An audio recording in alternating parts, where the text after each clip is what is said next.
berpredikat sebagai mukmin adalah keistimewaan tiada banding. Al-Quran banyak menyebutkan keutamaan dan kedudukan orang beriman, baik di dunia maupun di akhirat. Namun tak banyak yang mengetahui bagaimana sesungguhnya kedudukan seorang mukmin di mata makhluk Allah Subhanahu wa Ta'ala yang bernama langit dan bumi. Ibnu Jarir meriwayatkan, suatu ketika Ibnu Abbas radhiyallahu anhu ditanya seseorang, "Wahai Ibnu Abbas, apakah engkau mengetahui firman Allah Subhanahu wa Ta'ala dalam Al-Quran surah An-Nahl ayat 29?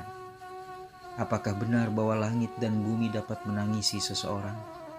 Ibnu Abbas menjawab, "Benar, sesungguhnya tak seorang pun di muka bumi ini, melainkan ia memiliki pintu di langit, di mana darinya rizki diturunkan dan amalan dinaikkan. Jika seorang mukmin meninggal, tertutuplah pintu itu dan menangislah ia karena kehilangan. Demikian pula halnya bumi, ia merasakan pula kehilangan yang selama ini menjadi tempat beribadah. Di atasnya, seorang mukmin sujud dan berzikir kepada Allah Azza wa Jalla, maka menangislah bumi karena kehilangannya."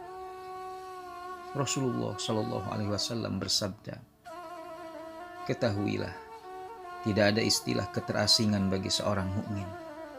Tidak ada seorang mukmin pun yang meninggal di pengasingan, di mana dia terasing dari orang-orang yang mencintainya, melainkan ia akan ditangisi oleh langit dan bumi." Manusia berpredikat mukmin bukanlah manusia biasa.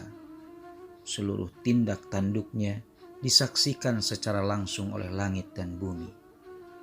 Ketika wafat dan meninggalkan tempat asalnya, langit dan bumi turut menangis karena mereka kehilangan seseorang yang terbiasa memakmurkan bumi dengan amalan-amalan saleh. Sangatlah bijak bila dalam melakukan aktivitas sehari-hari kita berkaca tidak hanya kepada diri sendiri, tapi juga kepada alam semesta ini. Allah Subhanahu wa Ta'ala telah menciptakan semua makhluk, baik di langit maupun di bumi, yang sesungguhnya punya kekuatan berinteraksi antara sesama mereka maupun makhluk lainnya, bahkan kepada Allah Subhanahu wa Ta'ala melalui tasbih dan doa. Mereka benar mengaplikasikan keimanannya, menjauhi kemaksiatan, serta bermujahadah untuk mencari bimbingannya. Akan menjadi kecintaan bagi makhluk di langit dan bumi, serta kecintaan pula bagi Allah Subhanahu wa Ta'ala. Seringkali kita menyaksikan ketika bencana alam tiba, berduyun-duyun manusia sadar akan siapa dirinya.